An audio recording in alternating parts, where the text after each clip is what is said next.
Hi everyone, The Simple Dad here. In this video, I'll show you how to add text to your Instagram story. So if you're creating Instagram in 2025 and you want to know how to add text, then let me show you how to do this. So first you want to go ahead and open up your Instagram app. Now you want to go ahead and tap on your Instagram profile, tap on the plus, or you can tap plus here at the bottom. Make sure you're in story mode. Go ahead and take a picture or maybe upload a picture. Next, go ahead and tap on A at the top.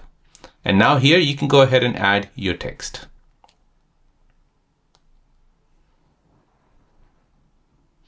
At the top here, you can go ahead and choose all the different fonts which are available in Instagram.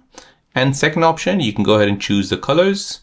At the end option here, you can go ahead and make it a block or just different colors or just on its own. If you tap done, you can go ahead and customize this by enlarging it. You can move it anywhere you like, and you can also place it at any angle or anywhere you like. So there you go, guys. That's how to add text to your Instagram story in 2025.